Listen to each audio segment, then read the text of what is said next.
గుప్పెడంత మనసు serial continue అవుతున్నప్పుడు ప్రతి వారం కూడా టీఆర్పీ రేటింగ్ని గురువారం నాడు ప్రతి వారం కూడా టీఆర్పీ రేటింగ్ గురించి తెలుసుకోవడం అంటూ చేసేవాళ్ళం. దానికి సంబంధించి ఒక వీడియో కూడా మనం చేసుకుంటూ వెళ్ళేవాళ్ళం.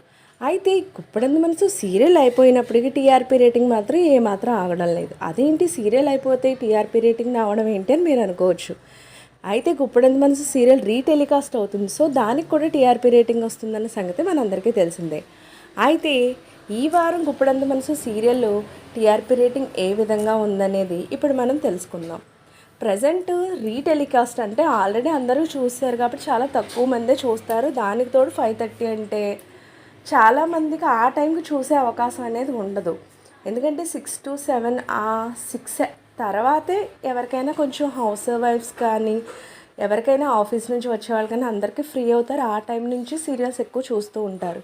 సో 5:30కి టెలికాస్ట్ అవుతుంది కాబట్టి అప్పుడే ఆఫీస్ నుంచి రావడం లేదా ఇంటి పని ఉండడం ఈ కారణాల వల్ల ఆ టైంకి కొంచెం సీరియల్ చూసే ఛాన్సెస్ తక్కువగానే ఉంటాయి. సో 0.85 టీఆర్పీ రేటింగ్ గుప్పెడంత మనసు సీరియల్కి రావడం జరిగింది. రీటెలికాస్ట్లో బ్రహ్మముడి సీరియల్ కూడా ప్రజెంట్ టీఆర్పీ రేటింగ్ తెచ్చుకుంటూనే ఉంది. అయితే అది కూడా చాలా తక్కువగానే ఉంటుంది, 1.86గా ఉంది. సో రీటెలికాస్ట్ కాబట్టి ఆ మాత్రం టీఆర్పీ రేటింగ్ రావడం అనేది చాలా చాలా గొప్ప విషయం అనే మనం చెప్పుకోవచ్చు. సో ఇలాంటి లేటెస్ట్ అప్డేట్స్ కోసం ఛానల్ తప్పకుండా లైక్ చేయండి, షేర్ చేయండి, సబ్స్క్రైబ్ చేయడం మాత్రం మర్చిపోకండి.